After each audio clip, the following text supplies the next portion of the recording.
Então, eu dar boa noite. Eu tô. Agora a gente está começando esse curso que é História dos Feminismos 1. Esse curso ele foi inicialmente concebido para ser dado em francês. Né? Eu sou professora de francês e isso foi uma ideia que eu tive de começar a dar aula sobre outros temas que não a língua francesa em francês. E pela demanda que eu tive, né, de algumas pessoas, eu decidi oferecer em português também o curso.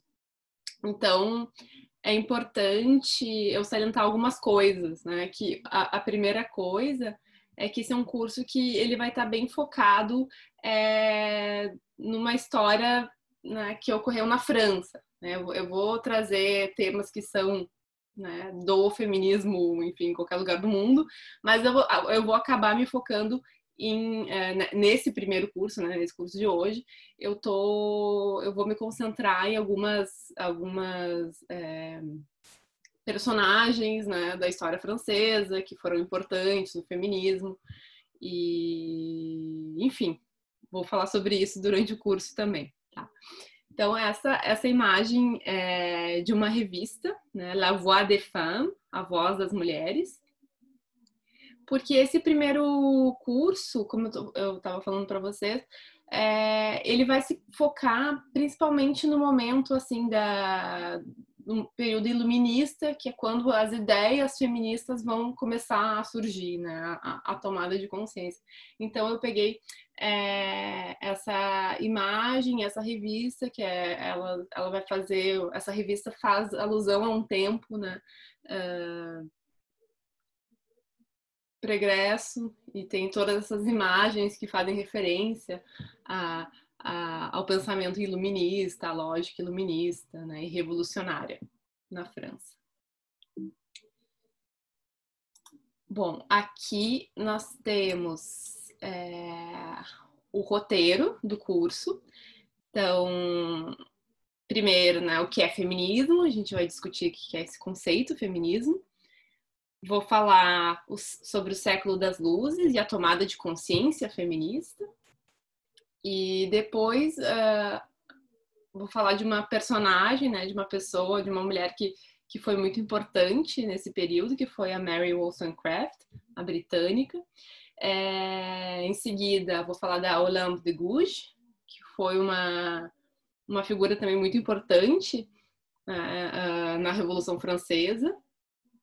E todo o trabalho que ela fez, né, que ela deixou como herança, assim, de luta, de militância, né, de pensamento.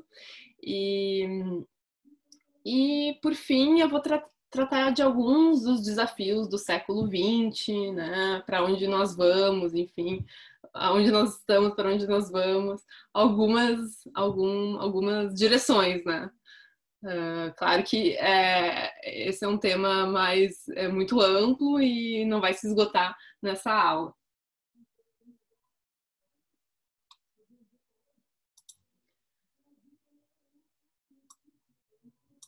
Bom, então começamos, né, o que é feminismo.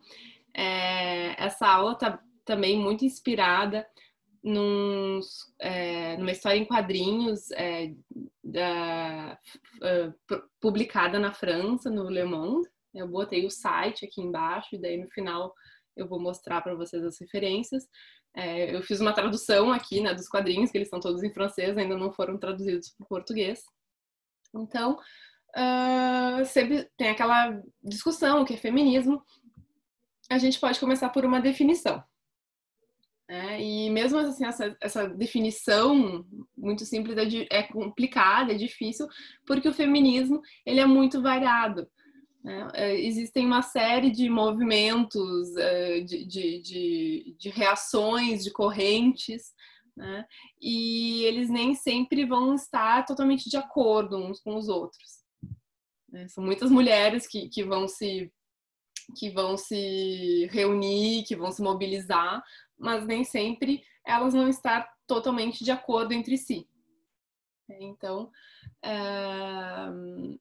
a gente tem que partir dessa ideia de que o feminismo é um termo muito variado, né? Tem uma diversidade muito grande, e daí, né, tem alguns, aqui algumas frases assim que a gente ouve, né? Iguais, mas diferentes, né? Iguais e fazer a distinção de gênero quando se refere a alguém, isso é uma das reivindicações.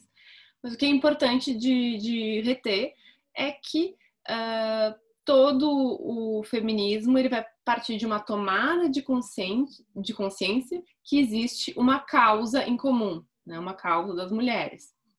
Então, essa tomada de consciência, ela é muito... seria, assim, o início, né? O gatilho para pensar no falar em pensamento feminista, para falar em ativismo feminista. Então, bom, eu venho da ciência política, eu tenho um mestrado, doutorado nesses temas, né, de feminismo e do pensamento feminista, da teoria política feminista. Então, eu acho que é importante eu mostrar para vocês a quantidade de vertentes, de correntes feministas que a gente pode se deparar. Né? Eu trouxe aqui algumas das correntes que a gente pode ouvir falar. Então tem o feminismo de Estado, né? O feminismo radical, que a gente ouve falar bastante, o movimento de mulheres negras, os feminismos do Sul global, o feminismo universalista, que é diferente do feminismo diferencialista. Essas duas vertentes eram muito presentes na França, né? E eram assim, entravam em confronto, né? O feminismo universal e universal, igualitário ou igualitário, e o feminismo diferencialista. Tinha todo um confronto ideológico, né, dentro do feminismo. Feminismo islâmico, o feminismo materialista, que daí é o feminismo marxista, né? E também o feminismo comunitário, que é o feminismo das mulheres nativas das Américas, né? Elas vão ter o feminismo delas, que traz muito a questão de um equilíbrio, de uma harmonia com o meio ambiente, a ideia de buen vivir, e é interessante que no feminismo comunitário elas não gostam de falar de autoras. Isso vai contra a concepção delas do que é comunitário, né? Então, comunitário, não é exclusivo de uma autora falar de feminismo comunitário. Só que nós, como a gente, na academia, a gente segue muito o pensamento ocidental, que vincula uma ideia a um autor ou uma autora em específico, a gente acaba vinculando a determinadas figuras, né? Como a Julieta Paredes, por exemplo. Mas isso é bem importante de saber, assim, que o feminismo comunitário, ele tem uma preocupação de não colocar algumas nos holofotes e deixar outras de fora, né? Essa é uma preocupação específica desse movimento. Bom, mas então, falei para vocês uma causa comum, né? Que causa é essa? Então, a causa é que existe... há uma constatação de que existe uma desvalorização social, política, econômica e simbólica das mulheres. E esses feminismos diferentes, essas diferentes correntes, vão ser resultado de diferentes meios de lutar para combater essa desvalorização. Cada corrente dessas, por exemplo, e eu não listei todas, né? Mas cada corrente vai encontrar uma maneira de contornar a desvalorização, e as maneiras podem ser antagônicas, inclusive, né? Então, um dos pontos antagônicos, assim, dentro do feminismo é a questão da prostituição e da pornografia. Então, ao passo que nós temos autoras, né, que vão condenar a prostituição, que vão dizer que é mais uma maneira de acessar o corpo, de autorizar, né, o acesso ao corpo das mulheres. Existem autoras que vão condenar a prostituição, vai ter movimentos e autoras, enfim, que vão dizer, não, mas isso é uma escolha, a mulher também tem liberdade, ela tem autonomia para decidir o que ela faz com o corpo dela, né? Então, os feminismos são muito complexos, de fato. E para a pornografia, a mesma coisa, né? Muitas vezes as correntes, os movimentos que condenam a prostituição também vão condenar a pornografia, considerando que a pornografia também é uma forma de prostituição, é uma maneira de instituir e de autorizar a violência contra a mulher, né? De autorizar o acesso ao corpo da mulher. E, de um outro lado, tem aquelas que defendem uma pornografia feminista. Então, então realmente, né, tem pontos de vista muito diferentes e às vezes é muito difícil de chegar a um consenso em torno de certas questões, né? São questões muitas vezes que são, assim, insuperáveis, né?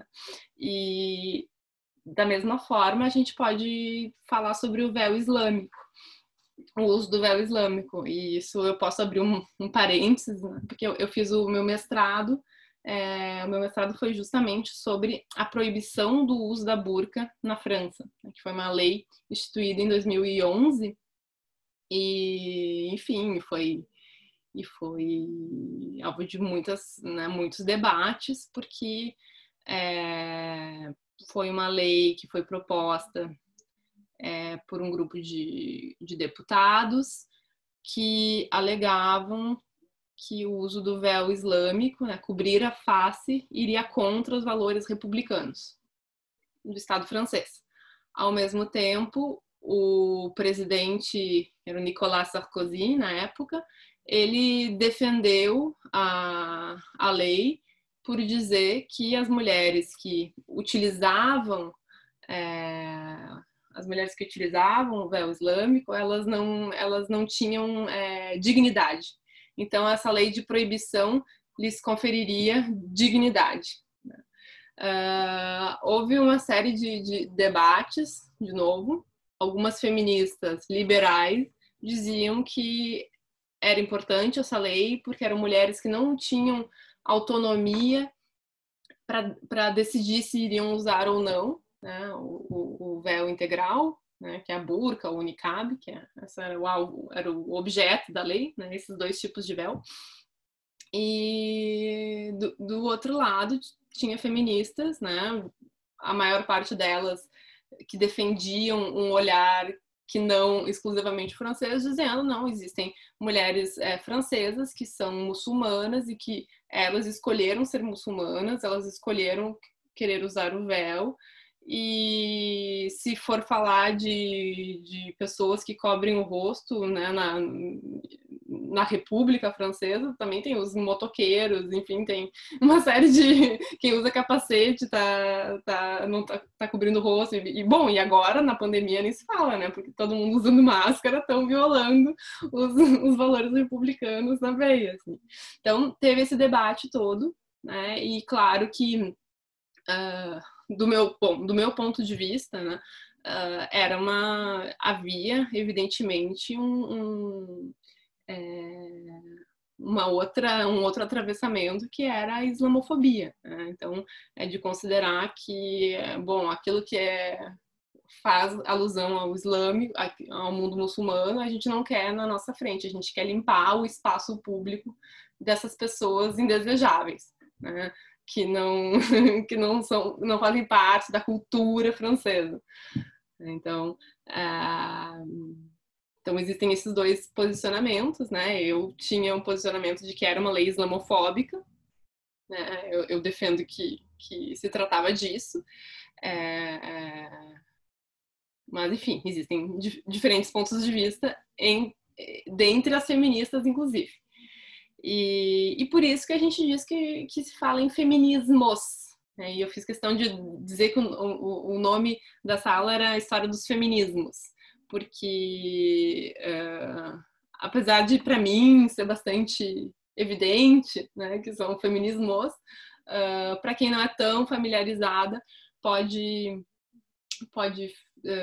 enfim, ficar em dúvida, né? Não ter muita certeza, não ter muita referência para compreender a complexidade. Bom, então o que a gente pode perceber é que existe uma luta comum, né, da causa das mulheres, e que algumas discordâncias vão ser insuperáveis. E daí, né, o que a gente pode fazer? A gente pode pensar no seguinte: os feminismos dizem com frequência que a sociedade não ouve as mulheres. Então, a gente pode começar por ouvir as feministas e as suas reivindicações, por exemplo, através dos seus slogans, através das suas citações. E aqui eu selecionei para vocês alguns slogans, algumas frases de impacto, algumas mulheres também importantes na história do feminismo. Então, bem à esquerda, né, possivelmente ali entre maio de 68 para diante, né, tem uma mulher segurando uma placa, o meu corpo pertence a mim, né? Abaixo uma foto mais antiga, dizendo que a francesa quer votar,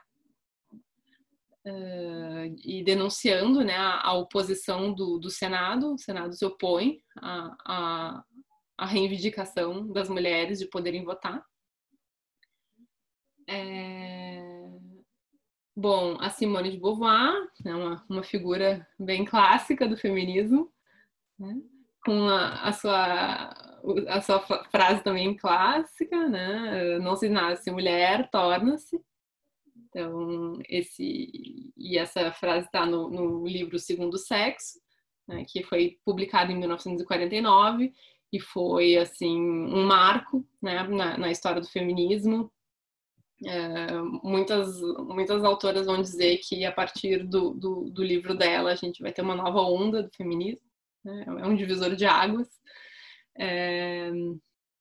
E também esta mulher norte-americana, estadunidense, que em 1850 faz um discurso que se chama "E por acaso eu não sou uma mulher?", né? Entire Woman, aonde ela denuncia as condições das mulheres negras, né? Ela fala, bom, as mulheres brancas são tratadas de tal e tal forma, mas eu sou tratada assim. Por acaso eu não sou uma mulher? Então, já havia, junto com isso, uma crítica, né, à sociedade escravagista norte-americana. E nos Estados Unidos, o movimento feminista, já nessa época, no século XIX, ele já era muito alinhado ao movimento anti-escravagista, né? Isso é uma característica do movimento norte-americano. Bom, daí a gente chega na origem do termo feminismo, que é uma origem um pouco incerta, a gente não sabe de onde que surgiu. Claro que a consciência, né, feminista, a consciência de uma causa das mulheres, ela existe imemorial, né, imemorável, essa consciência. A gente pode ver em algumas obras, né, do Renascimento. A Cristina de Pizan é uma referência para... Ela escreve um livro que é A Cidade das Mulheres, né, A Cidade das Damas, onde ela faz é um romance, mas também é um romance crítico à exclusão das mulheres na sociedade. Então, lá, né, no século XVI, já havia, né, publicações desse tipo. Então, claro que a consciência, ela sempre, de alguma forma, existiu, né? Mas daí para chegar no termo feminismo foi uma construção um pouco mais complexa e mais recente. Aqui eu coloquei uma imagem das sufragetes, né, que eram chamadas as mulheres ativistas, né, do direito ao sufrágio. Esse termo sufragete, ele é um pouco pejorativo, né, porque esse sufixo et, em francês, é um sufixo diminutivo, né, então não é que seja pejorativo, mas ele é diminutivo. Então, as sufragetes eram, tá, que amorzinho, elas também querem votar, né? Era esse o termo. E essa charge, né, ilustra bem, assim, o preconceito, assim, a gente olha a expressão das mulheres na foto, né, assim, umas expressões rabugentas, raivosas, atacando o guarda, né, e daí a frase ali, it's love that makes the world go round. Enfim, bem assim, bem provocativas, né, no sentido negativo, essa charge. Mas e eu coloco ela porque o termo feminista e feminismo ele vai estar muito associado a essa primeira etapa assim de mobilização maior, que é quando as mulheres se mobilizam para poder votar, né, para reivindicar o direito ao sufrágio. Então, são termos que eles estão ligados, né, à necessidade de emancipação das mulheres, aos movimentos que buscam realizar essa emancipação e também aos indivíduos que aderem a essa ideia de necessidade das mulheres se emanciparem. E daí, a origem desse termo, feminismo, ela vai estar muito presente no discurso político francês do século XIX, ali, que ele vai ganhar força cada vez mais. E daí existem dois personagens assim a quem é atribuído o uso da palavra feminismo, né? O Charles Fourier, que é um dos pais do socialismo, né?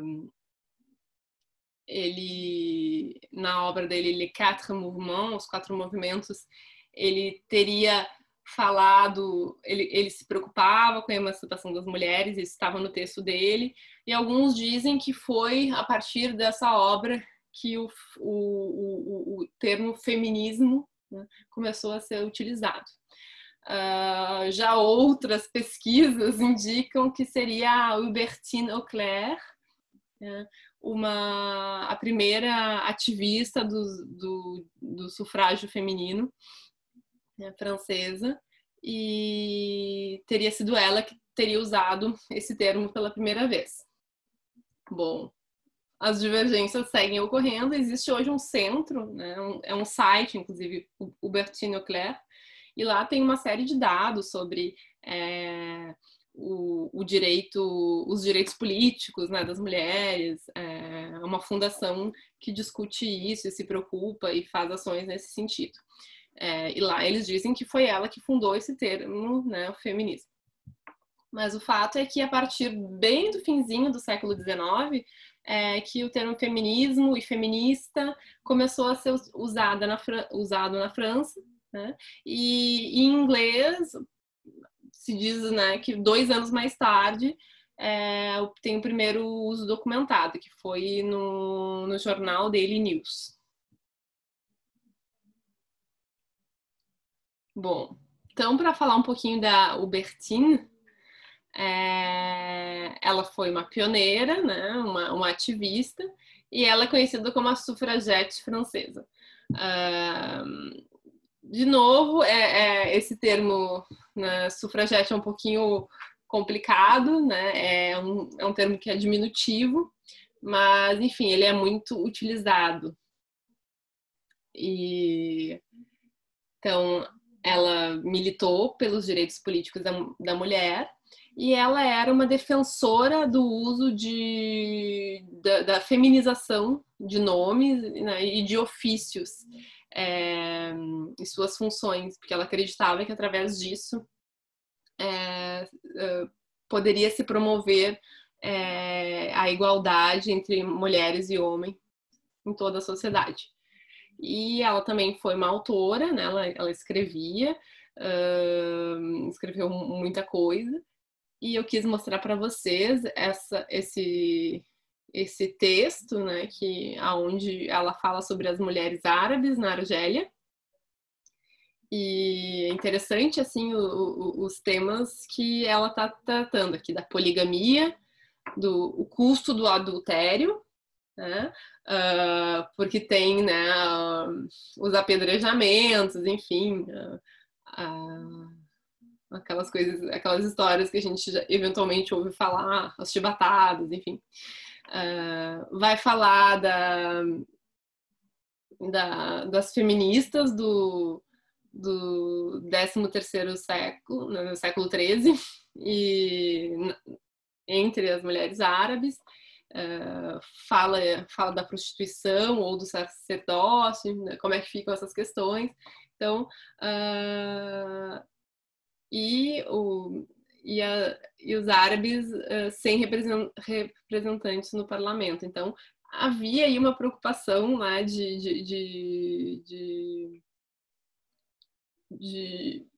enfim, com mulheres que não necessariamente eram as mulheres francesas, mas ela estava indo identificando como se dava a estruturação, a hierarquia entre os sexos, né? Não se falava gênero na época, mas entre homens e mulheres, em outras sociedades assim, vizinhas.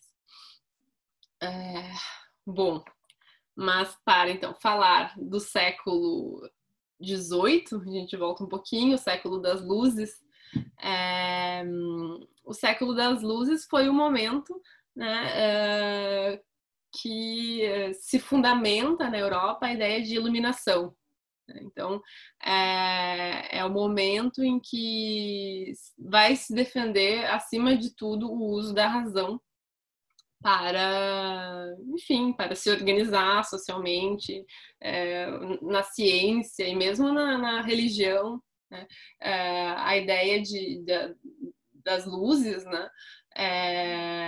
São as luzes da razão. Então, isso vai modificar consideravelmente a sociedade e por conta disso, enfim, a gente vai ver uma série de processos revolucionários, né, na Europa. E é nesse momento que algumas mulheres, né, vão aproveitar essa... a gente vai poder falar em razão, então tá, então vamos lá, vamos falar que não tem razão nenhuma, né, para ter toda a desigualdade. E tanto que se fala, né, muito que o feminismo é o filho não querido, né, do iluminismo, porque foi o uso da razão, mas daí foi tipo, uma razão além da conta, não era para tanto. Essa questão, né, isso não precisava chegar nessa reflexão aí das mulheres, só da liberdade, igualdade, fraternidade, mas para os homens, para as mulheres não precisa. Então, a Mary Wollstonecraft, que vai ser um expoente desse momento. Ela é britânica e ela vai escrever, então, a Reivindicação dos Direitos da Mulher, em 1782. E, enfim, ela defendia a independência econômica, ela defendia a participação política, ela era muito... ela tinha defendia o uso da razão, né, como uma maneira de, bom, vocês vão nos tratar como seres racionais também, né? Se os homens são tratados como seres racionais, a partir desse momento, as mulheres também são seres racionais, tanto quanto.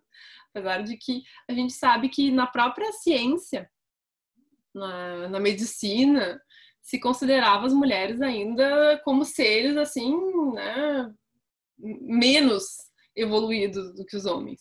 Então, enfim, isso é assunto para outra aula, mas essas discussões são feitas na antropologia, né, da história da medicina, de como entendiam a diferenciação dos sexos. Então, isso também impactou, né, na constituição social, né, no tecido social, de como era a visão das mulheres enquanto seres, né, vivos, biológicos. A Mary Wollstonecraft tem a peculiaridade de ter sido mãe da Mary Shelley, né, que é a autora de Frankenstein.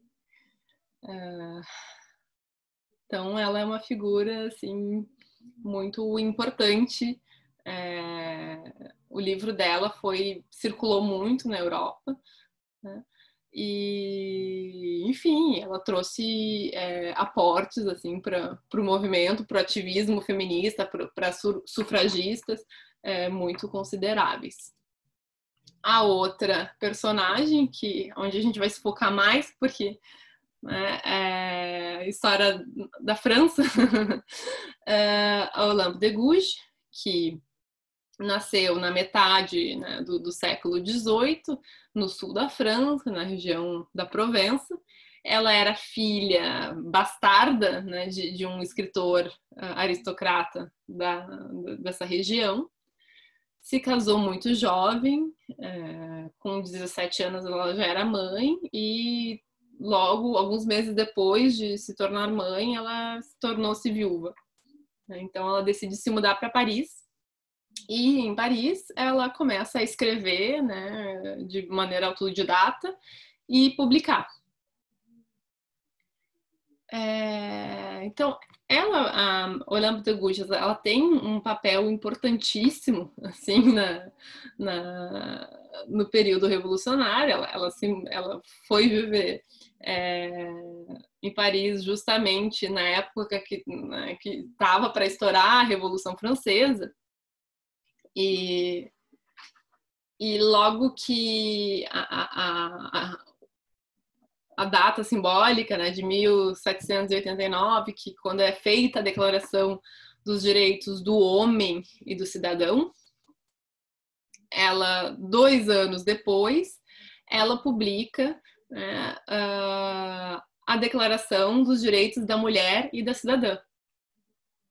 E era uma obra muito assim satírica, né? Porque ela colocava em evidência o quanto a Declaração Francesa, né, a Declaração originária da Revolução Francesa, não considerava em absoluto as mulheres. Os cidadãos eram homens com mais de 21 anos. Esses eram os que tinham direitos universais, né? Quem não fazia parte desse grupo não era cidadão.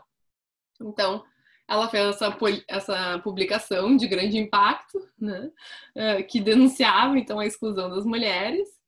Né, e é importante a gente falar que, bom, ela foi uma pessoa uma mulher muito importante no processo revolucionário, né, ela trouxe questões muito impactantes, mas ela não foi a única. Tem uma série de outras mulheres que tiveram uma presença muito importante na Revolução Francesa. Claro que a Olympe, ela tem uma história especial porque ela publicou uma declaração, né, dos direitos da mulher e da cidadã. Então ela ela acaba recebendo um enfoque especial. Mas além de ela ter publicado essa declaração, ela tinha uma obra muito prolífica, muito heterogênea. Ela escreveu romances, ela escreveu uma série de peças de teatro e muitos panfletos que tratavam da abolição do comércio de escravos, né, do tráfico negreiro, da igualdade dos sexos, de projetos de reforma fiscal, das colônias francesas, de como as colônias francesas suscitavam e influenciavam um tráfico, né, de escravos também, principalmente na região do Caribe. né? Ela escrevia panfletos sobre o divórcio. Então, ela, de fato, ela era uma pessoa que teve uma produtividade, assim, e um posicionamento muito à frente do seu tempo. E ela se tornou célebre por conta de uma peça teatral que ela publicou, que era uma peça anti-escravagista, né? Que se chama, né, traduzindo para o português, Zamore e Mirza, ou O Feliz Naufrágio. Bom, então a Olympe de Gouges, que nasceu com o nome de Marie Gouze, né? Olympe de Gouges foi um nome artístico que ela criou para ela. Ela se tornou em 1793, né? Um ano depois de publicar 2 anos depois de publicar a sua declaração, né, dos direitos da mulher e da cidadã, ela se tornou a segunda mulher guilhotinada da Revolução Francesa, sendo precedida nada menos que Maria Antonieta, né? A, a representante, né, de tudo que deveria cair, a representante monárquica, né? Enfim, mas é importante salientar que a Olympe de Gouges não era uma nobre, né? Ela não estava de acordo com nada que viesse, né, da dimensão pré-revolucionária. Ela queria uma reforma, ela era uma pessoa que buscava, né, a emancipação e portanto, não concordava, né, com a monarquia, mas ao mesmo tempo ela foi condenada, né, pelo seu engajamento público, que era federalista, e também por ser considerada anti-robespierrista. Então, o Robespierre foi um dos líderes, né, durante a fase do terror da Revolução Francesa, em que todo mundo ia para a guilhotina. E houve, né, dentre os revolucionários, houve também muitas cisões, né, muitos desacordos. Mas, enfim, o Robespierre ele era um tanto quanto sanguinário, e ela se opôs às políticas anti-robespierristas, e quem se opunha ia para a guilhotina. Então, ela foi a segunda mulher a ser guilhotinada. Acho que isso também é um fator bem importante de ser salientado, né? De como as mulheres não podem se posicionar vão para a guilhotina. Então, embora ela tenha sido guilhotinada por razões políticas, depois da sua morte, a dimensão política, né, do seu engajamento acabou sendo apagada, porque começaram a dizer, então, que ela era uma péssima mãe, que ela era uma depravada, que ela era uma descerebrada, uma desmiolada. Então, ela tinha uma reputação de ser uma cortesã, né? Porque ela tinha amantes, né? Não queria se casar com nenhum deles, então, naquela época, era uma cortesã, obviamente, né? E então foram transformando a imagem dela, né, de uma pessoa completamente, né, que tinha perdido o uso, né, das suas faculdades mentais por completo, né? Diziam, ela tinha uma imaginação muito fértil e acabou por perder a razão. Chamavam ela de fanchona, diziam que a lei puniu uma conspiradora porque ela quis ser um homem de Estado. Acusavam ela de ter esquecido as virtudes do seu sexo, né? Que abandonou os cuidados do lar, que quis politicar e, portanto, cometeu crimes. Então, essa imagem, assim, daquela mulher, né, terrível. E daí eu quis trazer, assim, algumas imagens um pouco mais contemporâneas para a gente ver como isso não muda, né? como sempre uma mulher que está numa posição de discutir suas ideias políticas, de se colocar a público, ela é alvo, né, enfim, de mostrar como ela é horrorosa, como ela, então ela é lésbica, né? Então ela não, enfim, então ela não tem marido, então ela não é bem mulher, é óbvio, né?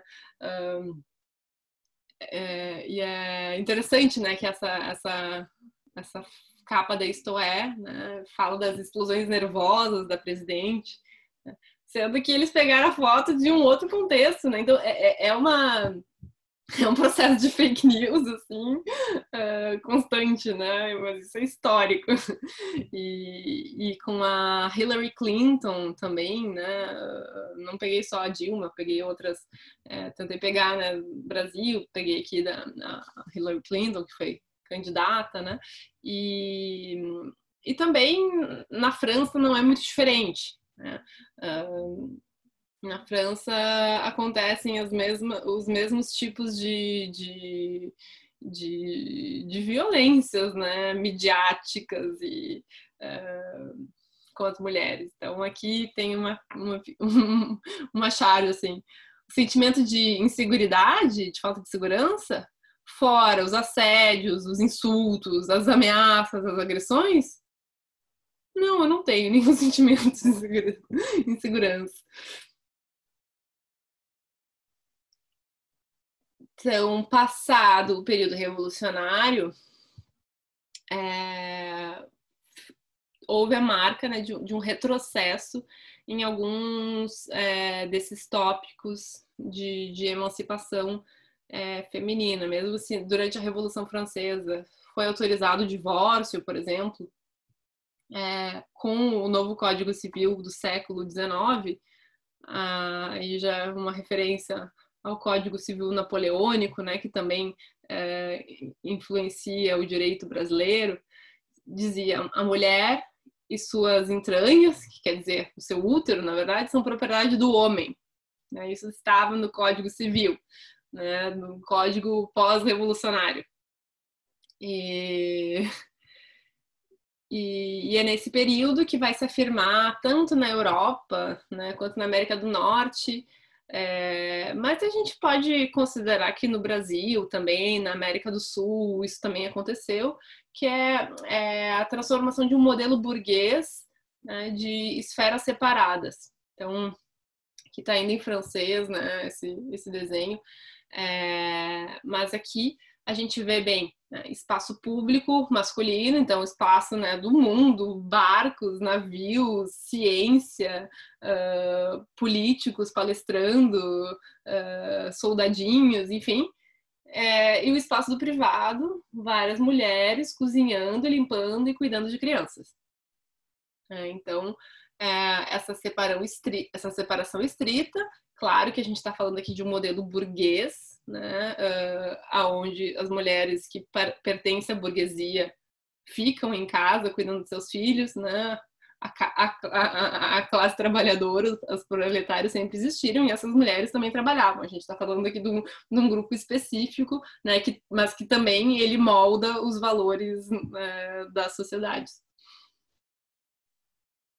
Então, né, e essa separação de esferas entre privado e público, né, ela não se trata apenas de uma separação, né, mas de uma assimetria muito grande. Então, eu acho que esse desenho mostra muito bem assim qual é a assimetria e onde é que as mulheres poderiam estar, né, dentro dessa lógica que se constituiu e onde que os homens podiam estar, né? Até tem um planetinha que o homem podia até ir para o espaço, a mulher não podia sair de casa.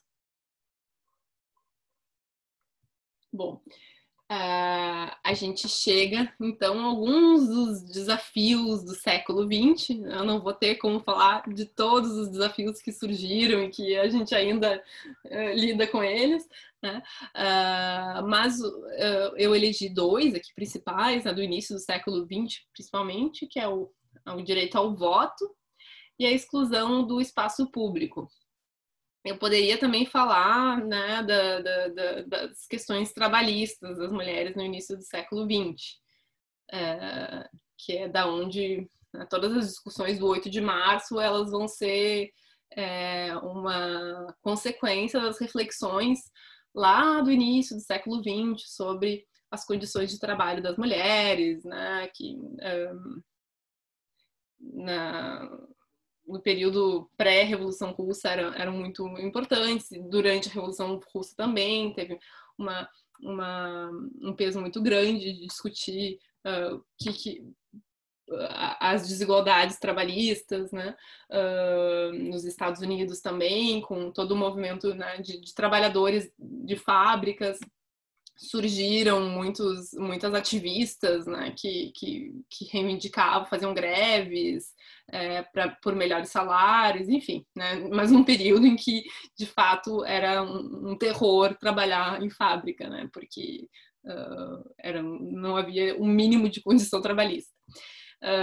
Mas eu não vou falar disso hoje, né, hoje eu vou falar principalmente da questão, né, do sufrágio e dessa exclusão do espaço público.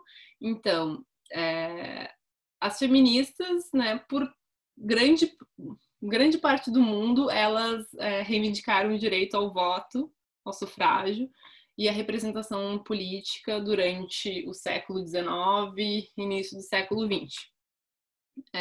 Tudo isso, várias partes do mundo, né, não só na França, quanto na Inglaterra, em vários países da Europa, nos Estados Unidos, enfim, no Brasil, na América do Sul, na Argentina. Então, esse foi um período, de fato, de mobilização para o direito ao voto, porque se vislumbrava que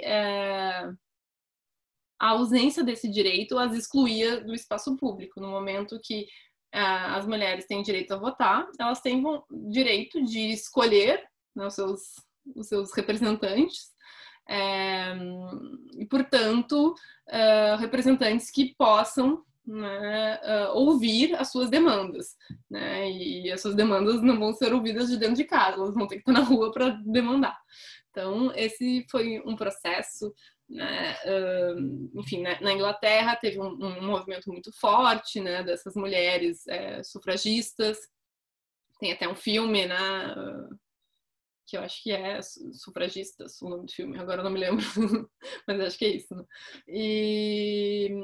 E na França foi um processo bastante longo. Eu estava falando, né, da Albertine lá no século XIX, metade, por aí. Só que o sufrágio feminino na França ele só vai ser conquistado com o final, né, no final da Segunda Guerra Mundial, em 1944. E é em 1945 que as mulheres vão poder votar, porque são as eleições municipais, né, que tinham naquele ano. Então, pela primeira vez, o voto feminino foi para as eleições municipais. As francesas foram uma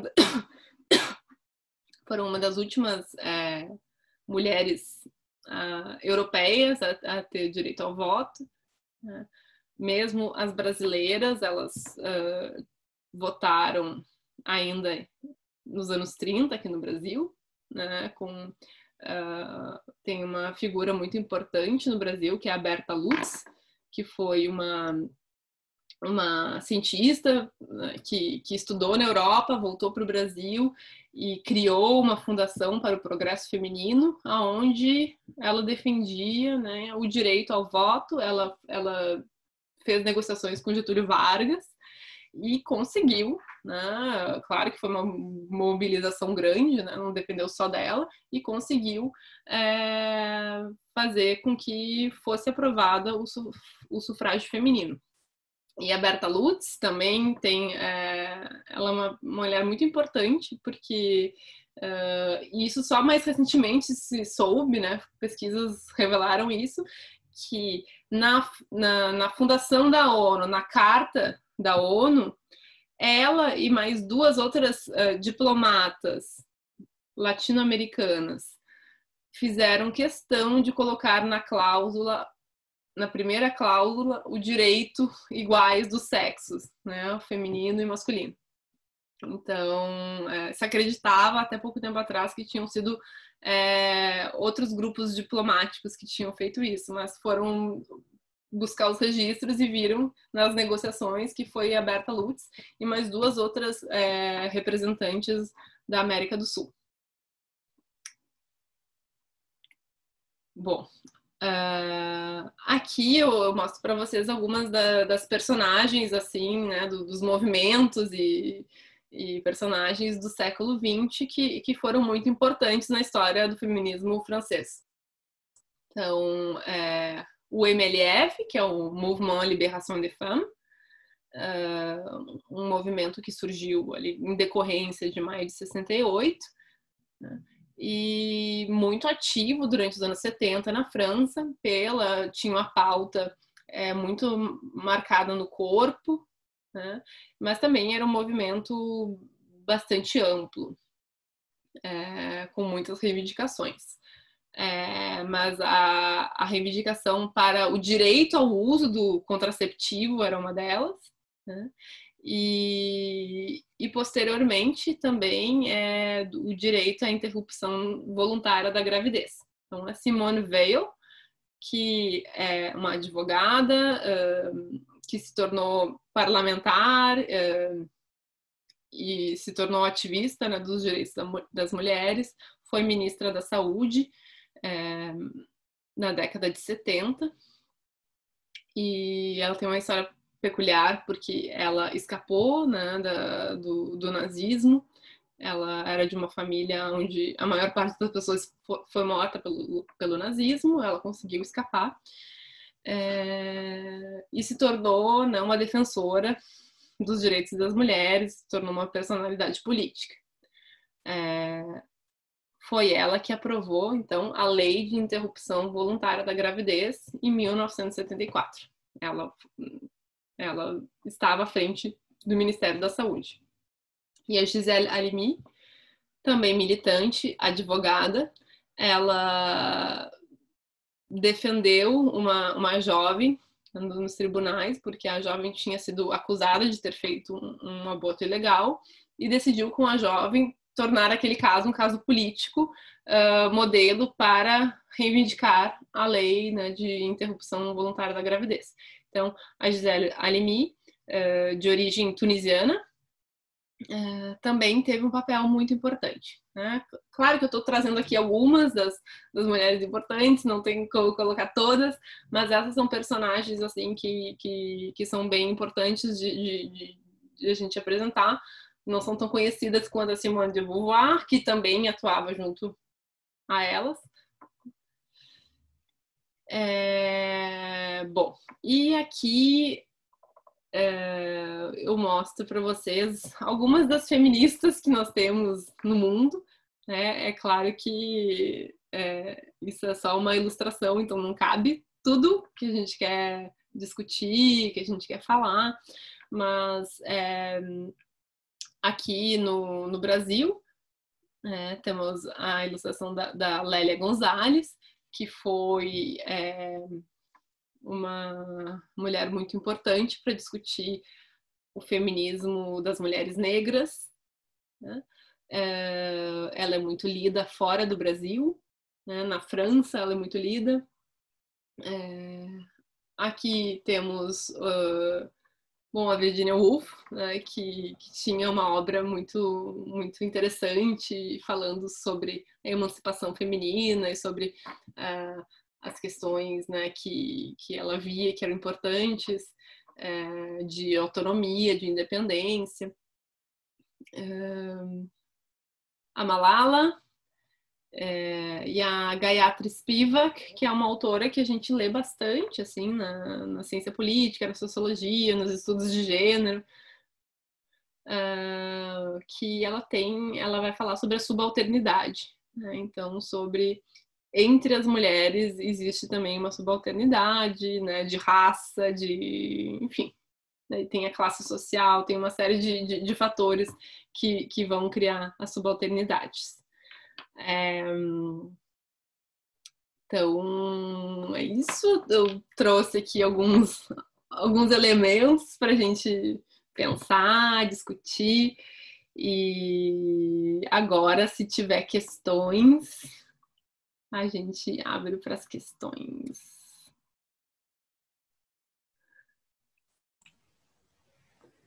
Muito bom o panorama, ótimo. Adorei, é muito bom ter as ideias organizadas, o panorama ele muito bom de assistir, assim, foi muito legal a tua Ai, que fala. bom. Muito legal mesmo. Eu achei bem curioso isso sobre as mulheres na França votarem bem depois das mulheres no Brasil, né? Terem o direito bem depois. E isso é uma pergunta, na verdade. É um comentário, mas é uma pergunta. De que modo o nosso voto no Brasil ele sempre serviu como mais, não tanto pelo direito da mulher, me parece, já que o resto das leis e das políticas públicas parece que não acompanharam, como, por exemplo, a interrupção da gravidez, que não... né, que até hoje isso não aconteceu. Mas de que modo essa diferença no Brasil, então, as mulheres votarem, parece que não é uma grande abertura no pensamento, né, nas políticas públicas para a mulher, enfim. Sim, eu acho que a tua pergunta faz todo sentido e eu também já parei bastante para pensar nisso, né? Porque a gente imagina que no momento em que as mulheres começam a votar, têm o direito de votar, elas vão ganhar maior espaço e vão poder participar e vão trazer políticas públicas que, enfim, né, que as beneficiem, né, ou que não as prejudique tanto. A questão, né, Aline, é que se a gente for ver em várias partes do mundo, apesar das mulheres terem direito ao voto e de, enfim, de poderem participar e de poderem se candidatar, é ainda um desafio bem grande de representatividade feminina, né, nos parlamentos do mundo. E se a gente for ver na França, não é muito diferente do Brasil, né? O Brasil, claro que a gente está passando por um momento, né, bem peculiar, para não dizer outra coisa, mas as mulheres, por estarem na política, elas são muito atacadas, né? Então, inclusive aquela coisa de a mulher estar lá no palanque falando, defendendo uma parlamentar, e daí vem os homens e interrompem, ou vem e começa a fazer barulhinho de alguma coisa para ela se incomodar e não ser falada, né? Isso é uma coisa que é muito recorrente, assim, e claro que não só na França, não só no Brasil, nos Estados Unidos também tem uma série de casos, assim, né, de parlamentares que são atacadas e que daí às vezes elas dão umas respostas e a gente lê na mídia as respostas, assim, né? Mas enfim, é impressionante de ver como a reação, né, as mulheres ocuparem o espaço, ela continua acontecendo, né? Desde o início do século até hoje é muito reativo, não consegue se admitir que as mulheres possam também participar e decidir e ter as suas demandas e é um problema muito sério, assim, né? Tanto no mundo quanto no Brasil. Bom, e o Brasil a gente sabe, né, que tem algumas questões muito específicas. A representatividade feminina no parlamento é muito baixa, né? As mulheres, elas são muito atacadas, né? As candidatas políticas são muito atacadas, são muito perseguidas, né? Enfim, tanto que algumas já ouviram, eu não te estupraria porque você é feia, né? Coisas assim que são aceitáveis, né? Porque enfim, fala isso e daí demora anos para ter um processo que a deputada receba a indenização, né? Então,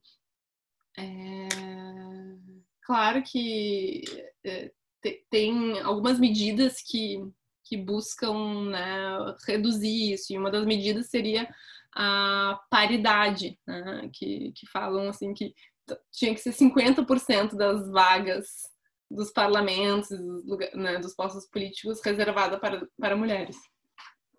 Essa é uma discussão que daí vai se complexificando, porque vão dizendo, tá, mas e as pessoas negras, tá, mas e as pessoas indígenas, tá, mas e as pessoas trans? Então, vai ampliando o debate, né?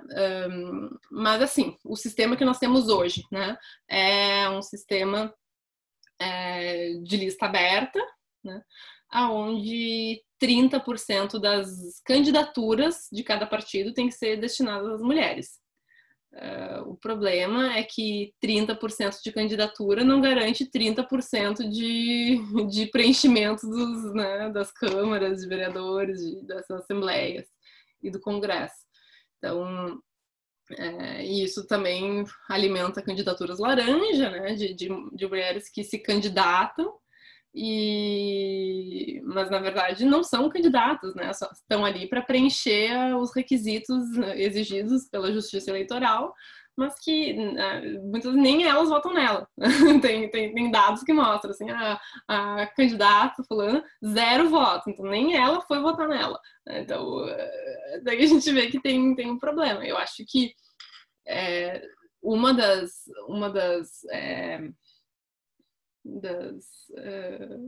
soluções para isso seria, de fato, garantir que 30% fosse ocupado no parlamento, né? Na Câmara dos Vereadores, na Assembleia Legislativa, no Congresso Nacional. Mas é claro que, assim, a gente está num momento muito difícil, né? A reforma política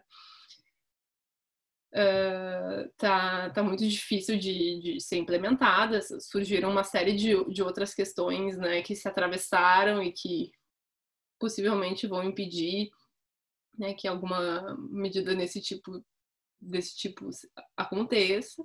E é uma questão que é muito, assim, como eu vou te dizer, se tem lá um parlamento que hoje tem 90% de homens, né? Essa mudança vai ter que tirar, sei lá, uns 20%, né, de homens. 20% que não vão conseguir se reeleger. E daí, será que eles estão dispostos a isso? Acho que não, né? Eles não estão dispostos a ceder o seu lugar.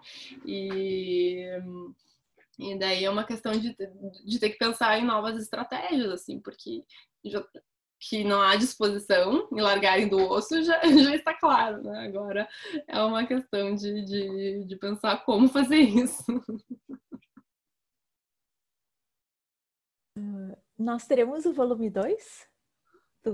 Sim, podemos ter, podemos ter. A ideia é ter, assim, né? Eu não sei quantos volumes ainda, mas a ideia é dar continuidade, né, para essas discussões. Que bacana, porque daí vai entrando em cada uma dessas dimensões vertentes que tem alguns pontos de cruze assim, né, em comum, mas que parecem tão dispersas, e se pensar no feminismo negro ou no latino-americano e em todos eles juntos, em que ponto tem de divergência e convergência, é interessante de se pensar, porque em muitas pautas, assim, muitas discussões, parece que pode ser uma vertente batendo de frente com a outra e não legitimando a diversidade dessas. Sim, eu acho que com certeza a gente vai vendo que vão surgindo algumas divergências, né? Ainda sobre essa questão, né, da participação política, existe a discussão, tá, mas eu vou votar numa mulher só porque ela é mulher, e se ela não estiver representando nenhuma questão assim, né, de identitária no seu programa, na sua agenda política, ainda vale eu votar nela? Como é que é isso? Então tem que ter 30%, né, tem que ter cotas para mulheres, independente de elas perceberem a importância disso ou não. Então tem toda uma discussão em torno disso, né? Ah, não, mas eu não vou votar nessa mulher só porque ela é mulher. Se ela não tem uma pauta feminista, eu não vou votar, né? Tem uma série de questões. E bom, né? Eu também, particularmente, não tem várias candidatas mulheres que, né, não me sinto nem um pouco contemplada pela sua agenda. Então, mas isso é uma discussão que tem dentro do feminismo, porque mas a gente tem que dar, mas é que ela está ocupando espaço enquanto mulher, ela está ocupando espaço, então isso pode ser importante, né, para representatividade, para as mulheres se sentirem mais à vontade de participar da política, né, sendo que é um espaço extremamente masculinizado, né, muito agressivo com as mulheres, então só nisso já tem esses embates, assim, como a gente vê que as visões vão né, se confrontando. Mas para a gente pensar no caso do Brasil, né, a gente pode pensar no feminismo negro, ou como as mulheres, né, negras, elas não vão querer se vincular ao feminismo em determinado momento, porque o que acontece é que no Brasil, né, por conta de toda essa nossa estrutura classista e racista, né, as feministas, né, da década de 70 eram mulheres, né, 60, 70 eram mulheres brancas, né, da classe média, intelectualizadas, que também eram casadas e tinham seus filhos. Então, o que elas faziam quando elas iam militar? Elas deixavam seus filhos com as babás, as empregadas, né, negras. Então, e daí começou essa movimentação. Tá, mas né, elas estão lutando pelos direitos de quem? Porque pelos meus não é, né? Eu tô aqui, eu não tô sendo contemplada nessa luta dessas mulheres brancas. Então, por isso, né, que a Lélia Gonzalez é uma personalidade super importante, assim, de ser destacada, porque ela é uma das que vai falar, né, da mulher, a mulher negra no Brasil, né, onde é que ela tá nessa história toda, né? E então, enfim, tem movimentos que são movimentos de mulheres negros, né, de mulheres negras, né? Tem movimentos que é mulherismos, né? Então, tem muitas vertentes, né? E mesmo assim, infelizmente, tem. O que eu ia dizer? Eu me esqueci. Sim, existem alguns movimentos, né, feministas que vão vetar mulheres trans de participarem, porque, enfim, mulheres trans não são mulheres, não nasceram mulheres. Então, nossa, é um campo, assim, bem... Né, tem vários confrontos. Sim, pensar no Brasil, o que é branco no Brasil é diferente de quando fala de um feminismo negro e latino, porque a gente não se coloca dentro desse latino como nos Estados Unidos vão. E o que é ser branco no Brasil não é exatamente o que é ser branco em todos os lugares do mundo e da América Latina, né? Então, a questão de ideal de raça no Brasil também é bastante complexo, né? Sim, é super complexa, né? Super complexa. A questão é de fato poder ter esse discernimento, né? De entender que, enfim, existem aí diferentes privilégios de raça, de classe, e que eles estão muito, né, embrenhados, assim, e que são muito importantes. Agora eles estão começando a vir, né? Sim. com tudo, né? A margem né? A mulher tá impulsionando isso, né? Eu vejo na literatura, as mulheres começaram a exigir que fossem publicadas outras mulheres, né? Então, literatura negra, quando a Mulher Negra foi publicada porque começou a se pedir que fosse e virou um nicho para o mercado editorial, né? Sim. Caso contrário, não. Sim, inclusive, ali, quando eu mostrei o quadro, né, das feministas, né, tinha a Chimamanda, né, que ela é uma das... que ela tem, né, romances, né, publicados, mas também tem Como Educar Crianças Feministas, eu acho, né? Acho que é como Ela vai escrever especificamente sobre feminismo também, né? Então, claro, é uma questão de demanda, de mercado consumidor, né? De que a gente quer consumir agora enquanto material, né? Enquanto obra de literatura. E é muito interessante de ver isso, assim, acho, no mercado editorial, né? Porque teve uma virada impressionante. A gente vai ver essas editoras, assim, né? A Boitempo, ou a Ubu, elas já têm todo um repertório, um repertório assim, focado em autoras mulheres, né? Tem agora essa preocupação está começando a vir, né? De ter que ter representatividade também nisso, né? Eu também quero ler mulheres, né? Eu também quero ver filmes dirigidos por mulheres, eu também quero... não é só política, né? Mas... enfim, de como a gente se constrói, né? Como a gente está na sociedade, assim, e isso a gente precisa dessas referências, assim, que tenham uma visão que não nos oprima, né? Que nos ajude a buscar a emancipação. Sim, sim. Tá, eu vou